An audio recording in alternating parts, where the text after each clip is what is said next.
안녕하세요. 이의용 교수입니다. 지난 시간에 이어서 오늘도 시험에 풍덩 빠져라 이런 제목으로 말씀을 드리겠습니다. 지난 시간에 우리는 이제 수업이라는 것, 공부를 한다는 것, 어떻게 공부를 잘할 것인가에 대해서 좀 많이 살펴봤죠. 왜냐하면 공부를 잘 해야 그걸 가지고 시험을 잘 볼 거니까.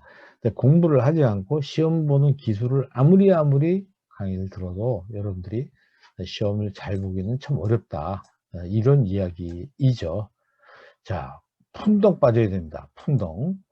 시험 준비를 어떻게 하면 좋을까? 준비 방법을 오늘 좀 말씀을 드릴 텐데 중요한 내용들이 굉장히 많이 있어요. 일단 평상심을 유지해야 됩니다. 이게 만약에 마음에 풍파가 생기면 좋은 결과를 얻기가 어렵죠. 그러니까 굉장히 차분하고 당황하지 않고, 기억나세요? 수능 보러 갈 때 진정제 먹고 갔던 생각. 항상 좋은 결과를 생각해야 됩니다. 긍정심이 시험 결과를 좌우합니다.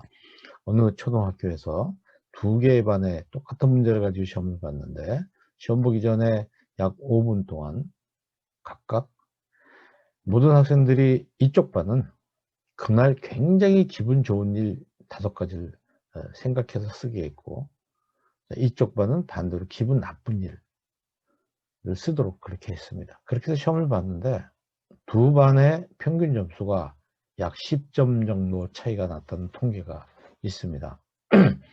그걸 보면 우리 자신이 어떤 그 마음 상태로 시험을 보느냐가 참 중요하다는 걸 알 수가 있지요.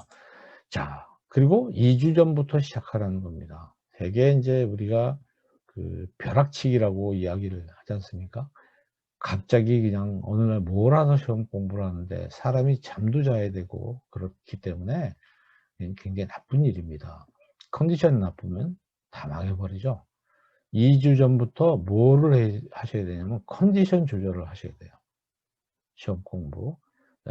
한두 시간 조금 잠을 줄이게 되잖아요. 그래도 몸에 이상이 없도록 컨디션 잘하고, 어떤 그 건강 상태, 감기에 걸린다든지 이렇지 않도록, 또 무리하지 않도록, 또 찬바람 쐬지 않도록 그런 건강 관리에 대한 조심도 하면서 이제 계획표를 잘 짜서 시험에 대한 준비를 해야 되겠죠.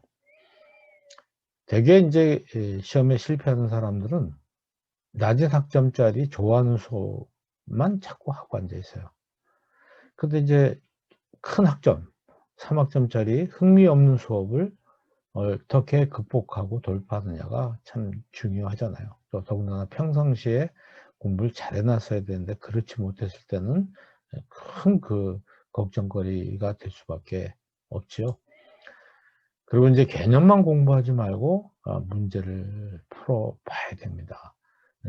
과목에 따라 좀 다르겠지만 이것이 실제로 적용되는 것에서 어떤 문제가 생기는지 그런 것을 익숙해져야 되는 거죠. 그러니까 행동이 따르지 않고 실천이 따르지 않고 개념만 공부를 해서는 오래 가지를 않습니다. 그리고 이런 것은 이제 앞으로 컴퓨터가 다 해결할 수 있는 일이 되죠. 그리고 이제 교수님이 그 교재의 저자인 경우가 있지 않습니까? 교수님이 저자인 경우는 거기 책에 나와 있는 내용들을 특히 잘 살펴봐야 됩니다. 특히 책에 있는 문제들 같은 거. 그건 교수님이 그 단원에서는 정말 이런 문제가 나올 수밖에 없겠다고 고민해서 찾아낸 것이기 때문에 애착이 많이 가겠죠. 이런 것이 문제로 나올 수 있습니다. 그리고 그 답이 맞는지, 수업 시간에는 그냥 이렇게 넘어갔지만 이게 맞는지를 교수님을 찾아가서 한번 여쭤본다면 교수님하고 얼굴도 사귀고, 또 교수님이 이렇게 관심을 가지니까 얼마나 친절하게 설명을 해 주시겠어요. 여러분들이 교수님한테 적극적으로 이렇게 시험 잘못 보고 나서는 시험 점수 올려달라고 갑자기 뭐 아는 척하고 그러지 말고, 이런 공부와 관련해서 교수님하고 자주 만나는 것은 매우 좋은 일입니다. 그리고 시험 어떻게 준비하게 하는 게 좋은지도 물어본다면 좋은 팁이 나올 수밖에 없어요. 소통한다는 것은 굉장히 중요하고, 교수님들이 존재하는 이유가 뭔가요? 여러분들 가르쳐 주기 위해서 존재하는 거거든요. 근데 그러면 여러분이 필요할 때 가서 모르는 걸 물어보는 거는 너무도 당연한 거예요. 좀 심하게 말하면 등록금에 들어있는 겁니다. 그러니까 교수님을 글쎄 적합한 말인지 모르겠지만 활용해야죠. 교수님을 잘 활용하는 게 수업료에 들어가 있다는 것을 아셔야 됩니다. 그런 문제를 자기가 한번 내보세요. 내가 교수라면 어떤 문제를 어떻게 낼 것인가. 제가 아주 오래전에 이제 수업을 하면서 시험을 볼 때 어떻게 시험을 봤느냐면요. 학생들이 하나 내지 두 개의 문제를 시험 전에 출제를 하도록 했어요. 그러면 이제 굉장히 많은 문제들이 나오잖아요. 그러면 이제 그중에서 가급적 제가 시험을 문제를 선택해서 내줬거든요. 근데 학생들이 문제를 이제 출제를 하면서 굉장히 많은 공부를 하는 거예요. 그걸 출제해 보면서 왜냐면 출제 잘못하면 나중에 문제가 생기잖아요. 그러니까 확실히 알아야 출제를 할 수 있기 때문에 예, 그렇습니다. 그런 점에서 여러분이 스스로 문제를 풀어보라는 거죠. 그리고 여러분, 지금 독서실 같은 데서 이렇게 꽉 막힌 데서 시험을 보지 않아요. 여러분 시험 볼 때 어떠세요? 굉장히 넓은 개방된 그 공간에서 시험을 보지 않습니까? 독서실 같은 데, 집 같은 데는 공부하는 게 좋은 게 아니죠. 실제 시험장과 똑같이 개방된 곳, 그런 데서 공부를 하시면 여러분들이 굉장히 실제 상황과 비슷해서 도움이 될 겁니다. 지난 시간에도 말씀드렸잖아요. 공부짝 두세 명을 꼭 같이 구성해서 그래서 이제 집단지성 같이 공부하고 토의하고 그 세 사람이 다 똑같이 좋은 점수를 받기 위해서 노력을 하는 게 이게 정상적인 겁니다. 그러니까 경쟁하지 말고 이건 경쟁의 상대가 아니다. 우리 셋은 함께 간다. 그래서 서로 공유하면서 수업 내용을 서로 가르쳐 주고 배우고 그러면 굉장히 큰 도움이 될 것입니다. 자, 이제 이 시험 때 아주 지키기 어려운 게 충분히 자는 거죠. 왜 자야 되느냐? 잠이 부족하면 뇌 활동이 저하되거든요.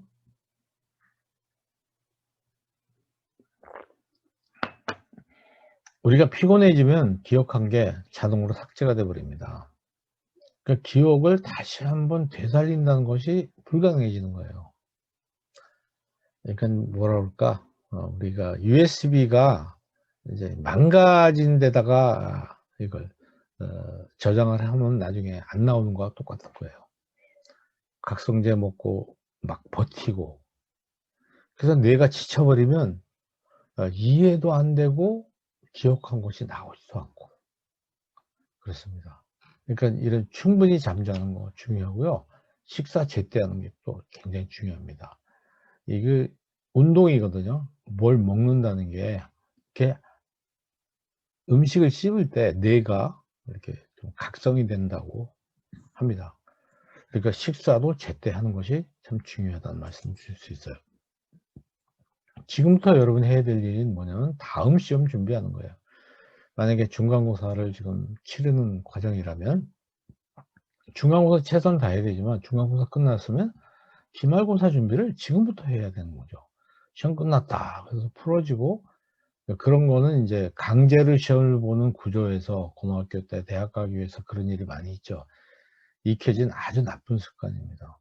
내가 좀 제대로 공부를 보겠다는 마음이 있다면 지금부터 잘 준비를 해서 다음 시험을 좋은 성적을 내도록 해야 되겠죠. 자, 이제는 좀 구체적으로 시험 치르는 방법을 여러분한테 말씀드리고자 합니다. 시험 잘 봐야 되잖아요. 그럼 어떻게 잘 봐야 될까요? 잘 보는 방법이 있어요. 여기도 시험 몇 가지를 알려드리겠습니다.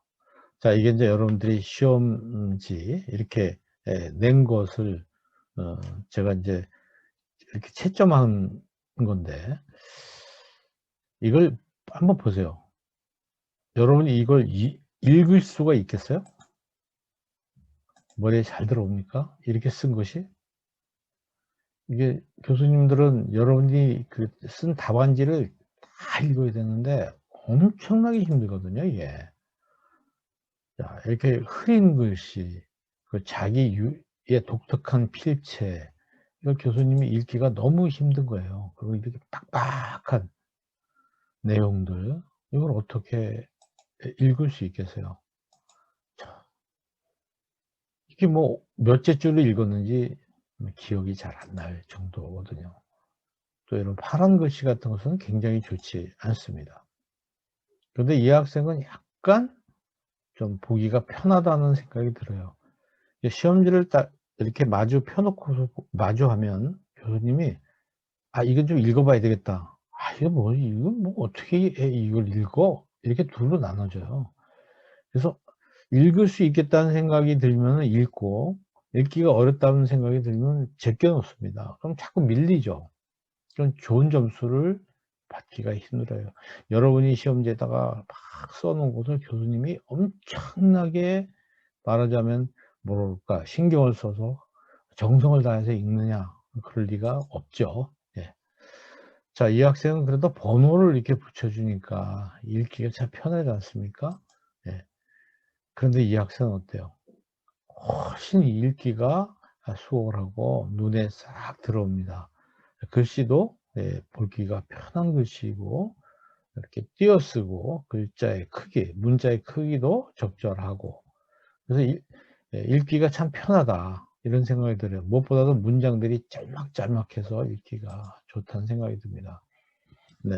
이렇게 지저분하게 하면 이 시험지를 보는 순간 가장 많은 신경이 쓰이는 곳이 저 시커먼 데거든요. 그게 아니라 시커멓지 않은 부분, 여러분이 쓰는데 신경이 쓰이게 해 줘야 되겠죠. 자, 이 학생도 시험을 잘 볼 수 있게, 시험지를 잘 읽을 수 있도록 많은 배려를 하고 있습니다. 아주 잘 돼 있죠, 이런 것도. 교수님이 보시기에 참 편하게 되어 있습니다. 와, 이건 뭐 굉장히 좋으네요.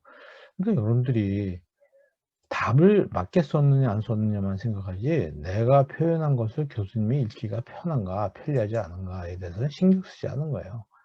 자, 이런 것들은 굉장히 불편하고요. 번호는 써 놨지만 아주 무성의하게 여겨지지 않습니까? 그러나 이런 에 답안지는 뭐 읽을 것 같잖아요. 한번 읽어 볼 만하다 생각이 들어요. 이거는 반대의 생각이 들고요. 이렇게 시험지를 보면 뭔가 알고서 제대로 정리정돈을 한 것 같은지, 아니면 이 같은 경우는 잘 보이질 않잖아요, 글씨가. 그러니까 펜슬로 쓰면 안 됩니다.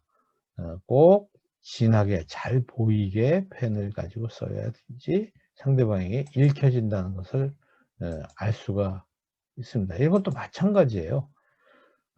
조금 더 진하게 썼으면 좋겠다는 생각이 들긴 하지만, 그래도 읽기 편하게 정리를 잘해서 보여주고 있다는 부분에서는 좀 칭찬을 해 주고 싶은 마음이 드네요.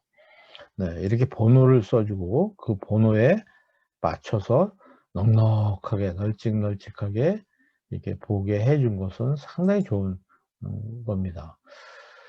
또 어때요? 여러분들 시험을 보다가 뭐 답을 모르겠으면 또 모르겠다고 한마디 써 주는 것도 이왕이면 좀 친절하지 않습니까?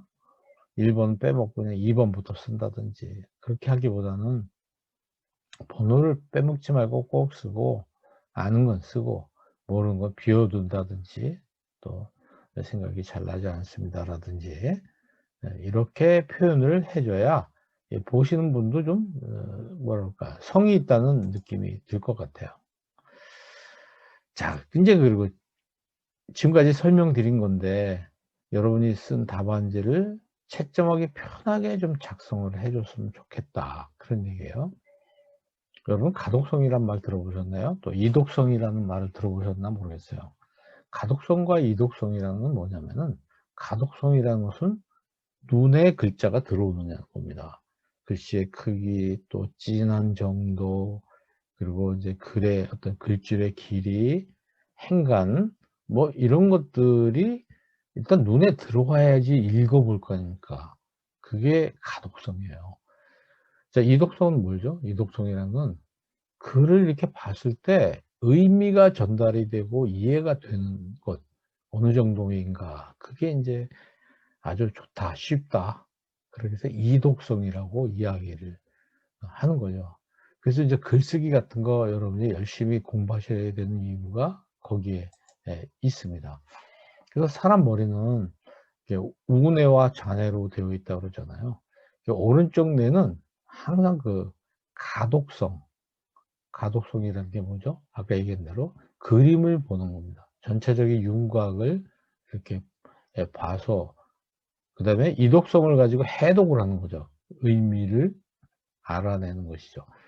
그래서 이 가독성과 이독성이 좋아야 여러분들이 그 내용을 교수님에게 전달을 할 수가 있어요. 이게 의사소통의 한 방법이라는 거죠. 그래서 아까도 샘플을 보셨습니다만은 글씨 큼직큼직하게 쓰셔야 되고요. 특히 교수님들은 연세가 많이 드시면 잘 보이질 않아요. 그러니까 좀 큼직큼직하게 쓰시고 진하게 쓰셔야 되겠죠. 그리고 분단 나누기, 번호 붙이기 뭐 이런 것들을 굉장히 잘해서 다시 말하면 편집을 잘해야 돼요. 리포터 쓸 때 같이 편집을 잘해줘야 된다는 게 이게 가독성의 부분이에요. 이독성의 부분이라는 건 뭐냐면 글이 이해가 갈 수 있게 좀 짤막짤막하게 쓰면 좋겠고 교수님이 이해할 수 있는 단어를 써주면 좋겠고 그래서 그 내용을 쉽게 이해할 수 있게 이렇게 표현을 해줘야 된다 하는 것이 이독성입니다. 이 부분 절대 놓치지 않도록 해주세요. 그래서 뭐 시험 때도 그렇지만 리포트에도 똑같은 경우인데 문자를 막 쓰면은 상대방이 이해할 것이다. 이건 굉장히 나쁜 생각입니다. 문자 지상주의라고 그러잖아요. 그거 읽기가 굉장히 어려워요. 그래서 먼저 전체를 그림을 보고 그리고 나서 내용을 분석한다. 이렇게 생각을 해서 여러분의 표현을 해주기를 부탁드립니다. 예, 그래서 뭐 문자나 차트나 데이터 뭐 이런 거 이미지 이런 것은 적절히 구사해서 쓰는 게 좋죠. 여기 한자 역지사지라고 있는데 그게 뭐냐면 이제 상대편 입장에서 보자는 겁니다. 한민복이라는 시인이 쓴 바다학교라고 하는 시가 있어서 제가 하나 여러분께 좀 보여드리려고 가져왔는데요. 자, 1절은 숭어는 복사꽃 필 때, 밴댕이는 보리 벨 때, 농어는 여름에, 전어는 가을에, 낙지는 산에 단풍 들 때가 제일 맛있지. 꿀꺽. 어부들에게 뱃놀이꾼들이 이제 어부의 강의, 이제 수업을 듣고 있다. 이제 이런 이야기이거든요. 근데 이제 2절은 뭐냐? 1절은 고기를 언제 잡아먹으면 좋은가? 그런 이야기예요. 근데 2절은 복사꽃 필 땐 숭어, 보리나락 떠내려올 땐 밴댕이, 여름엔 농어, 가을엔 전어, 산 단풍 그림자 비칠 땐 낙지, 몸 조심해야 된다. 알았지? 이런 이야기예요. 그러니까 이게 결국 무슨 얘기냐면은, 고기를 잡아먹는 입장이 있고요. 그렇다면 잡혀 먹히는 고기들이 또 언제 뭘 조심해야 되는가. 똑같은데 입장을 바꿔서 생각하면 이제 뭐가 나오는 것이죠. 역지사지, 입장을 바꿔보자는 겁니다. 저의 오른쪽엔 여러분에게 왼쪽이 되는 것처럼 입장을 바꿔서 교수님의 입장이라면 내가 시험에 어떤 내용의 답을 쓰는 게 좋고 교수님이라면 내가 어떤 식으로 표현하는 게 편할까. 제가 이제 한 학기 내내 매주 리포트를 내게 했는데 그 학생들하고 이렇게 같이 해보면서 학생들이 몰랐던 게 이게 교수님 입장이라면 내가 쓴 리포트를 읽질 못하겠다. 그런 거예요. 이렇게 입장을 바꾸면은 뭔가 해답이 나온다는 것입니다. 자, 이제 우리가 이제 뭐 중간고사든 기말고사든 필기시험을 마쳤다고 생각해 보세요. 이제 시험을 마친 후에 이제 우리가 무엇을 어떻게 할 것인가. 뭐 이런 것을 이제 우리가 한번 생각해 볼 수가 있습니다. 이 시험이라는 것은 말이죠. 두 가지 의미가 있습니다. 하나는 뭐 몇 점 나왔나, 점수를 가지고 뭐 성적도 매기고 합격자를 정하기도 하는 것이죠. 근데 이제 학교라는 데는 성적을 매기는 데가 아니라 공부하는 데거든요. 그래서 그 모르는 것을 알아내기 위해서 시험을 보는 겁니다. 학생들이 어느 부분을 알고 어느 부분을 잘 모르나. 그래서 만약에 성적이 낮게 나왔다. 그러면 아, 학생들이 이 부분을 모르는 거구나. 그러니까 이 부분을 우리가 공부해야 되겠구나. 이게 그 피드백이거든요. 그래서 시험은 굉장히 중요한 공부예요. 그래서 15주, 16주 중에서 두 번이나 시험을 보잖아요. 필기 시험을. 또 어떤 분은 매주 보기도 하지만, 그래서 알기 위해서 시험을 보는 거니까 시험을 봐서 모르는 부분이 이제 확인이 되면, 검사가 되면 그 모르는 부분을 공부를 하라는 겁니다. 그래야지 도움이 된다는 뜻이죠.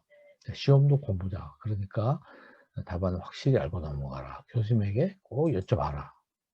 두 번째는 귀인 이론이라는 건데, 귀인 이론은 시험을 잘 봤을 때 왜 잘 보게 됐나, 그걸 따져보라는 겁니다. 다시 말해서 시험을 못 봤을 때 왜 시험을 못 봤는가. 그래서 원인을 나에게서 찾는 사람이고 바깥에서 찾는 사람이 있어요. 나에게서 찾는 사람은 뭐죠? 내가 공부를 했더니 성적이 잘 나왔구나. 내가 공부를 안 했고 방법이 나빴더니 성적이 좋지 않게 나왔구나. 이렇게 해서 원인을 나한테서 찾는 사람이 있고요. 아, 시험 말이야. 이게 정말 재수 되게 없어. 어? 그래서 시험을 못 봤어. 내가 공부한 게 안 나왔단 말이야. 이렇게 해서 원인을 바깥으로 돌리는 거예요. 또 시험을 잘 보고 봐놓고서는 한다는 소리가 재수가 좋아서, 운이 좋아서 잘 봤다. 그러면 생각해 보세요. 내가 다음 학기에도 시험을 잘 보려면 어떻게 되죠? 그 앞에 학생 경우에는 내가 공부를 어떻게 열심히 하면 시험을 잘 볼 수 있는 거예요. 그러나 뒤에 학생의 경우에는 재수가 좋아야 되고 운이 좋아야 되는 거죠. 아, 그리고 재수가 좋고 운이 좋게 하는데 내가 할 수 있는 일이 뭐 있어요? 아무것도 없잖아요. 그래서 성공 실패의 원인을 정확하게 분석하는 것이 중요하다는 겁니다. 그리고 이제 노력한 만큼만 거둬라. 너무 많은 점수를 얻으려고 하지 말고 그렇게 해서 얻은 것에 대해서 만족하고 자기 자신을 스스로 격려해 줘야 돼요. 열심히 고생했잖아요. 잠도 좀 못 자고 딴 거 하지 않고 열심히 집중해서 하느라고 머리도 좀 아플 것이고, 그렇다면 애를 쓴 자기 자신을 내가 스스로 격려해 주는 것, 이건 굉장히 좋은 방법입니다. 사실 자기를 격려해 줄 사람은 자기 외에 없는 거죠. 그런 노력을 여러분 하시라는 말씀을 들어요. 자, 오늘 여러분들 제 강의 이제 들으셨는데 어떻게 시험을 잘 볼 수 있는 방법을 찾으셨는지 모르겠어요. 이것 말고도 시험 잘 치는 좋은 방법이 있다면 또 댓글로 올려서 여러분과 함께 여러분들하고 나누면 좋겠습니다. 어쨌든 이제 우리가 시험을 피할 수는 없죠. 공부를 하는 사람 입장에서는 시험을 피할 방법이 없는데 어떻게든 시험을 잘 치르기를 바랍니다. 시험과 함께 중요한 것은 리포트죠. 지난 시간에 제가 잠깐 소개를 했습니다만은 어떻게 학생들이 리포트를 잘 작성할 것인가. 우리가 리포트 쓰는 법을 가르쳐 주질 않습니다, 학교에서. 그리고 리포트만 계속 쓰게 하고 있잖아요, 어느 학교든지. 그래서 제가 6개의 그 리포트 작성 방법을 동영상으로 만들어서 여기 올려놨습니다. 물론 제가 쓴 굿 리포트라는 책도 있습니다. 근데 이 강의 한 15분짜리, 12분짜리 이거 6개만 좀 번호대로 잘 들으시면 여러분 리포트 굉장히 잘 쓸 수 있어요. 근데 학교 다니면서 리포트 얼마나 많이 씁니까? 그죠? 그런데 이거를 공부를 안 하고서 4년을 마치면 어떤 문제가 오나요? 사회생활 하면서 리포트를 못 쓰게 돼요. 직장 사회에 가면은 리포트를 쓸 일이 굉장히 많은데 이 리포트 쓰는 법을 배우지 않고 졸업을 하게 되면 여러분 직장 생활하면서 굉장히 뭐랄까요? 좋지 않은 평가를 받을 확률이 굉장히 높습니다. 꼭 이 자료를 보시고 공부 좀 해 주십사 하는 부탁드립니다. 자, 우리가 이제 2차례에 걸쳐서 시험에 풍덩 빠져라 이렇게 했습니다. 첫 번째 편에서는 제1편에서는 내용이 거의 이제 수업에 공부에 풍덩 빠져라는 내용에 가깝다고 볼 수가 있고, 지금 하는 이 두 번째는 시험에 풍덩 빠지는 방법을 여러분께 이제 말씀을 드렸습니다. 어쨌든 여러분들이 이 강의를 통해서 시험을 잘 보고 대학생을 멋지게 성공적으로 잘 하시기를 바랍니다. 대단히 고맙습니다. 안녕히 계십시오.